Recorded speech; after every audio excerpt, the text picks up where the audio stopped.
So we're 1 year in, almost to the day, on our Jayco Swift Li, the 2022, and thought it might be a good time for do a review of the year from a practical point of view.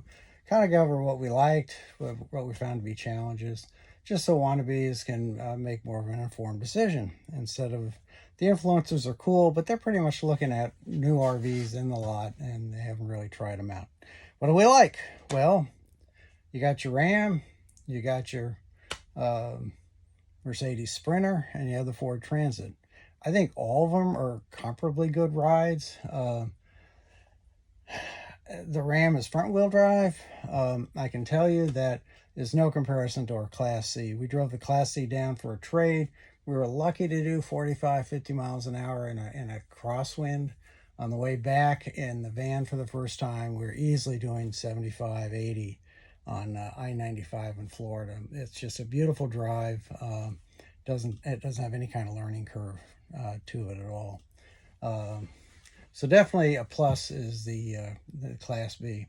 The other thing I'd point out is the Class B is a different experience, and it literally took us a year to figure that out.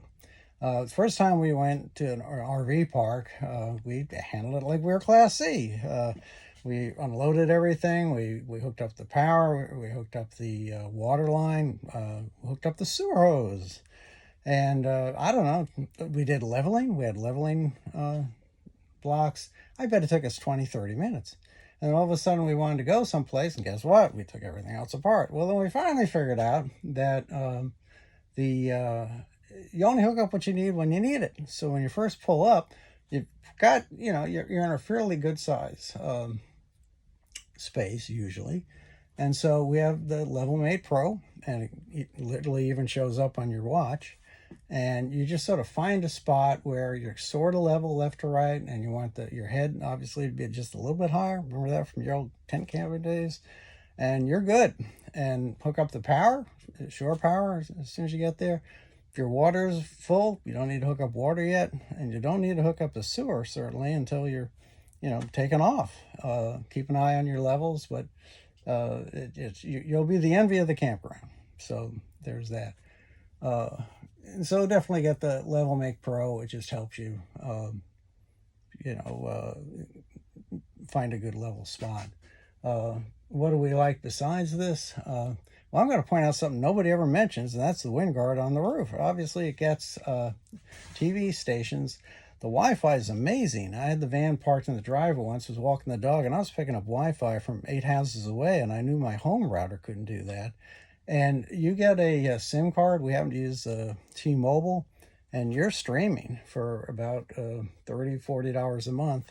And with T-Mobile, you can turn it on and off with a simple phone call when you're not using it. Like the convection microwave, a lot of people aren't big fans of convection. I basically say, would you rather microwave your pizza or cook it? And plenty of YouTubes on line to show how to increase the time and the power when you're using the convection microwave. I've yet to see a convection microwave in a Class B where you're literally not down on the floor one way or another to access it, but that just comes with the territory. So we'll do a quick look around here. Flipperoo there, Tom.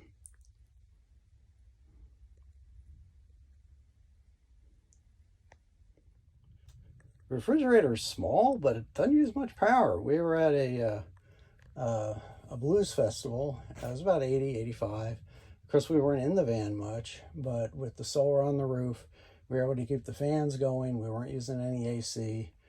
Kept the refrigerator, freezer going, and we were able to put the awning back and forth when we needed to. Literally didn't draw an amp all day. Of course, that's a big issue when you're in Florida. You're going to have a different situation than you're in one of the more temperate zones. Again, definitely here's your convection microwave. Like the induction stovetop, it's crazy. It doesn't get hot, and so you're not adding heat to the coach. Of course, if you're familiar at all with the seats, top of the line, probably the most comfortable seats, bar none. Not a fan at all of the add-on with the Pioneer, like everybody else has mentioned. I don't have the engine on right now, but if I did, you see my blind spots once again are not working. And I know it's a simple fix, but after a while you get tired of that drill. And so I'm pretty much driving without that additional safety feature. Plus, the Pioneer appears to be plugged into the, I think it's called the OHD down below. So it's getting information from the vehicle. Yeah, I gave up trying to use the CarPlay. Pretty much just use Bluetooth. So, not a huge fan there. Circling around, really love that the ladder that came with it. Took a little while to figure it out. It's a humdinger with the magnets. You can pick any spot on the roof. Makes it really easy to get up there, including the solar panels, insert and take the SIM card out and that kind of a thing. So I definitely give that a plus. There's two types of mattresses in these Class Bs. There's mattresses that are good for sleeping. There's mattresses that are good for sitting. Jayco came up with a solution where it's pretty much good for neither. The good news is this is what's called bunk style mattress, and so you can get replacements, which is what we did, and we put more sleepable mattresses in place. The bathroom in the back, it took some getting used to. One adaptation we made that I strongly recommend, it comes with a vinyl shower curtain. Unless you love the feel of cold, wet plastic against your naked body, you can easily get a cloth one. It doesn't have the magnets, but the magnets aren't very smart. They don't know where to grip, and so you'll spend half your time separating the magnets anyway.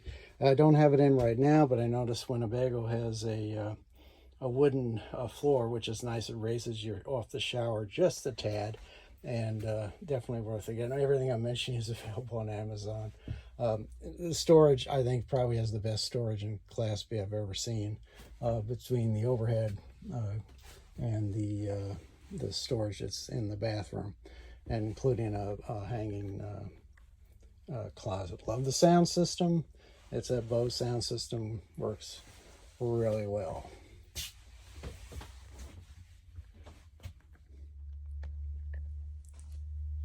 As I mentioned, we have the lithium system. I love it when it works.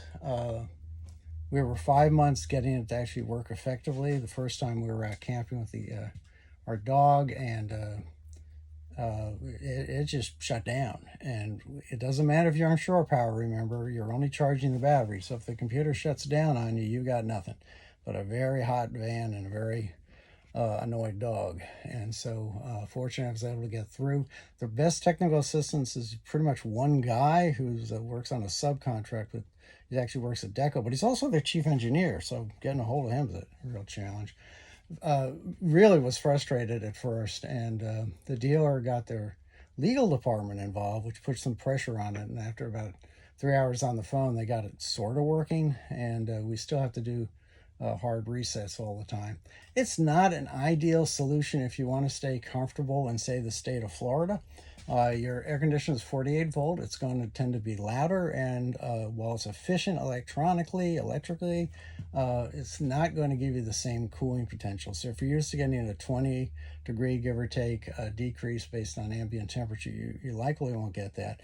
And on a hot day, you are going to drain that down to 5 in about 5 to 6 hours. I kind of wish there was an alarm that kind of, let you know that that your power rating is dropping off quite quickly. So that's kind of our review. We had the usual number of trips back and forth to the dealer. I think we had 4 or 5 recalls the first year, and because each one involves a trip and time. And we had more fun with this van than we ever did with the Class C. We put 6,000 miles on it in the first year, had numerous trips. We pretty much use it for visiting places and then touring, and so it makes it very easy to pull up stakes and go for a ride and park. And we have a sign made up, metal sign, wasn't that expensive. The picture of a van on it and says, "We will be back, Tom and Kathy." So it's because we're leaving a space absolutely empty. And so it gives us the flexibility like we never had in the Class C. Bottom line, would I get the Renogy system? Again, no. I'm in the camp. I'm not so much into working on the project aspect of it all the time.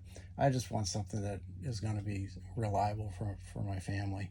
And somebody once said they're not ready for prime time, and after 1 year on the road with them, with the system, I absolutely agree with that. And so, yeah, it's if you do a search on any of the forums or on the web, just search for lithium Renogy vans, and then search for generator vans, and you'll see the number of complaints on each. It's dramatically different. And there are good electrical systems out there. You see very few negative reviews about Volta that Winnebago has. That's our review. Having a lot of fun with it.